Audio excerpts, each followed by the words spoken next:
Menanggapi keluhan masyarakat di dua kecamatan, Mempawah Hulu dan Bayuke Hulu, serta Menyuke, baik lisan maupun melalui tulisan di FB tentang keluhan keruhnya air sungai, diduga ada kegiatan penambangan. Saat awak media turun ke lokasi, dua wilayah berbeda mendapatkan air memang keruh. Sangat disayangkan sungai keruh, padahal sungai merupakan kebanggaan masyarakat sekitar sungai yang dijadikan tempat cari ikan, pengairan persawahan, mandi, namun sekarang sungai tersebut tak bisa difungsikan oleh masyarakat. Memang, belum berapa lama ini Direktorat Jenderal Penegakan Hukum atau Gakum, Kementerian Lingkungan Hidup dan Kehutanan atau KLHK, bersama tim aparat gabungan menghentikan penambangan ilegal di Cagar Alam Mandor, Kecamatan Mandor, Kabupaten Landak, Provinsi Kalimantan Barat. Direktur Pencegahan dan Pengamanan Hutan KLHK saat itu mengatakan penghentian ini berhasil mengamankan areal kawasan seluas 700 hektar yang telah rusak. KLHK juga mengeluarkan 400 penambang ilegal dan 154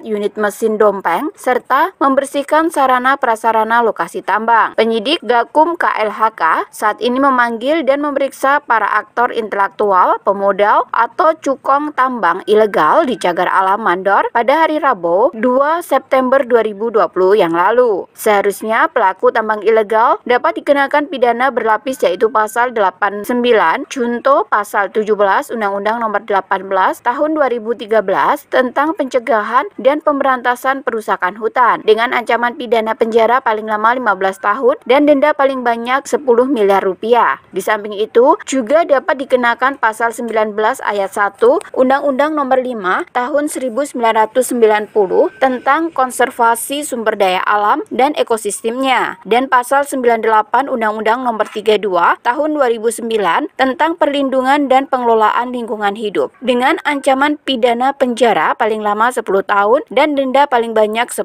miliar rupiah. Kepala Dinas Lingkungan Hidup Kabupaten Landak, Banda Kolaga mengatakan Kabupaten Landak punya ikon intan bersinar, salah satunya ramah lingkungan, namun ikon tersebut hanya berlaku buat yang mempunyai izin namun tidak berizin. Pihaknya mengajak seluruh lapisan masyarakat, tokoh agama, tokoh adat, TNI dan Polri bersama mempunyai niat untuk menjaga alam bumi Landak ini. Pemerintah tidak bisa bekerja sendiri, harus dilakukan bersama-sama demi bumi Landak terhindar dari limbah tambang yang tak berizin. Oke, terima kasih. Jadi perlu saya garis bawahi, moto intan bersinar itu lebih kepada kegiatan yang sifatnya adalah legal. Kalau dia kegiatan ilegal tidak peduli itu, gitu. Kalau kegiatan yang legal kayak perkebunan, ya kan, yang semua sah, gitu, kita tetap memegang itu. Mereka harus memperhatikan segala hasil usaha mereka supaya limbah itu tidak nyecer ke mana-mana. Nah, kalau untuk perusahaan, contoh perusahaan IGP, ya kan, Jarum, Sempurna, terhadap limbah-limbah pabrik, ya, mereka itu sudah ada AMDAL, ya, ada AMDAL yang mereka tetap kita lakukan pengawasan sampai di mana terhadap mereka kepatuhan terhadap AMDAL mereka. Kalau menyangkut peti pertambangan emas tanpa izin yang ada ini, kami tidak bisa masuk pengawasan apa yang bisa kami lakukan di sana, sementara mereka tidak punya perizinan di sini, gitu. Nah itu. Namun kami juga selalu mengingatkan, secara pribadi saya, ya, maupun secara kedinasan, saya selalu mengingatkan pada instansi terkait, ya kan, terhadap kegiatan pertambangan ini. Bagaimana cara mengatasi? Ya itu harus ada koordinasi bersama, kerjasama tim. Siapa saja, Pak? Ya. Timnya itu siapa saja? Dari tim itu baik itu dari pihak pemerintah daerah, TNI, Polri, ya, kemudian dengan masyarakat, tokoh masyarakat harus terlibat secara bersama. Alurnya, Pak? Kalau pengaduannya Pak? Nah, kami kalau untuk limbah yang dari perusahaan, apabila ada ya yang mungkin mencemari lingkungan, itu masyarakat bisa mengadu. Di tempat kami ada posko pengaduan.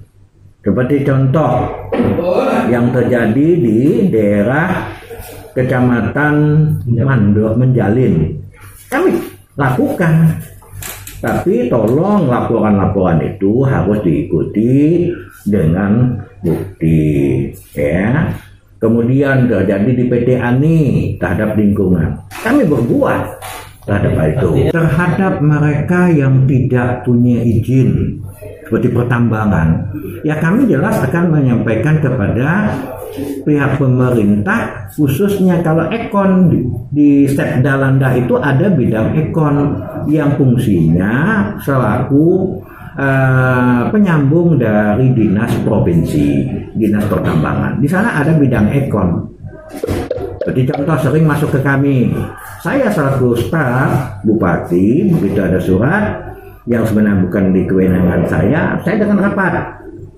Ini surat ini harusnya di mana? Kalau bukan kewenangan kita, harus serahkan kepada yang punya kewenangan. Nah, untuk penertiban peti memang tidak bisa kalau umpama pemerintah daerah hanya sendiri, susah. Tapi harus bersama tim. Harus ada, saya bilang tadi, Pemda ada, TNI Polri ada, kemudian ada masyarakat. Nah, masyarakat ini siapa? Di situ ada tokoh agamanya, ada tokoh adat, ada tokoh pemuda. Kita libatkan mereka bersama-sama untuk mengatasi itu. Karena tetap mereka begitu ditertibkan, mereka alasannya perut. Padahal sebelum ada kegiatan dompeng pakai mesin, dulu pakai dulang, aman pakai dulang gitu.